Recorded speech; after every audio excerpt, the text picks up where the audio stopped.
इंद्रो वृधस्रवाः स्वस्ति न पूषा विश्ववेदाः स्वस्ति नस्तार्क्ष्यो अरिष्टनेमिः स्वस्ति नो बृहस्पतिर्ददातु।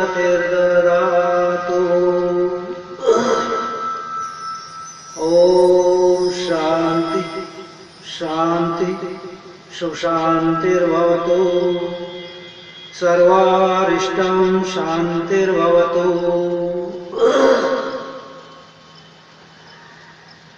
बोले सच्चिदानंद भगवान की जय, सतगुरुदेव भगवान की जय, श्री वेदव्यास जी महाराज की जय, श्री सुखदेव जी महाराज की जय, श्रीमद् भागवत महापुराण की जय।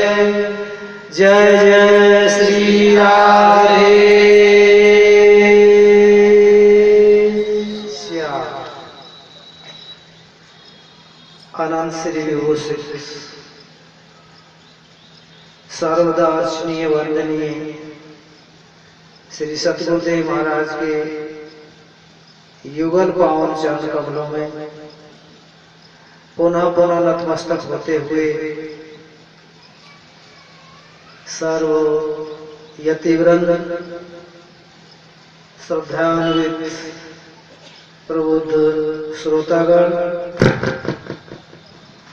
श्रद्धामयी मेरी मातृशक्ति, इस पावन बेला में मैं आप सबका हार्दिक अभिवंदन करता हूँ।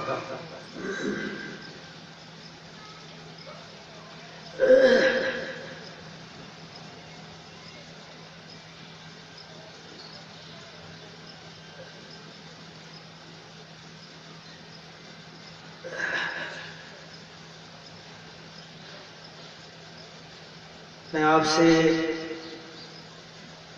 निवेदन रूप में प्रस्तुत हो रहा हूं। सबसे पहले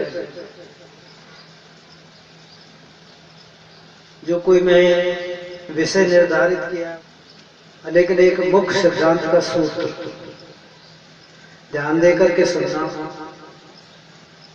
रामायण में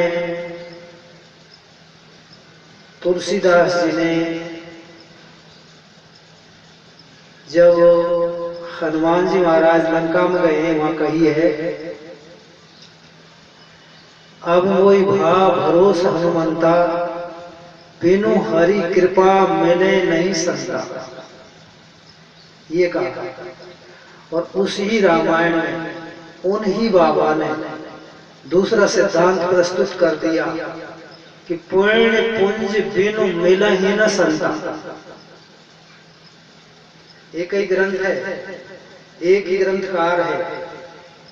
वहां कह रहे हैं लंका में जब हनुमान जी गए हैं, जब अब मोहि भाव भरोसा हनुमंता, बिनु हरि कृपा मिले नहीं संता।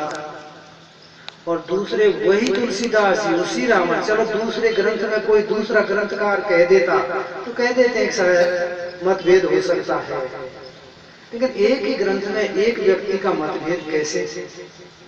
तो इसका तात्पर्य बाबा गलती कर गए। क्यों? वहां तो कह गए कि पुण्य पुंज बिन मिले ही न संता, और वहां कह दिया कि अब कोई भाव बिनु हरि कृपा मिले नहीं संता। तो पुण्यों के प्रताप से संत मिलते हैं कि हरि की कृपा से संत मिलते हैं? ये प्रश्न बनता है सज्जन। मैं बहुत धीरे धीरे बोल रहा हूं, बहुत धीरे धीरे आप भी समझने का प्रयास करना कि संत पुण्यों के, अपने पुण्यों के प्रताप से मिलते हैं कि हरि की कृपा से मिलते हैं? संशय हो गया, लेकिन संशय नहीं। वो महापुरुष बाबा तुलसीदास जी साक्षात अवतार कोटि, और क्या वो सिद्धांत के विपरीत चल सकते हैं, बोल सकते हैं? नहीं बोलते। हमारे समझने में चक्कर है। हनुमान जी गए लंका में, तो वहां क्या कह दिया? अब मोह भाव भरोसा हनुमंता, बिनु हरि कृपा मिले नहीं संता। जब संत चल करके आपके पास में आ जाता है तो समझ लीजिए हरि की कृपा है। आपके पुण्यों के प्रताप से संत आपके पास में नहीं आता, आपके शुभ कर्मों के फलस्वरूप संत आपके पास में नहीं आता। नहीं, हरि की कृपा होती है तब जाकर के संत आपके पास में चल करके आ जाता है। जयराम जी की ध्यान देते हैं और अनुभव करना सभी लोग में निवेदन करता है।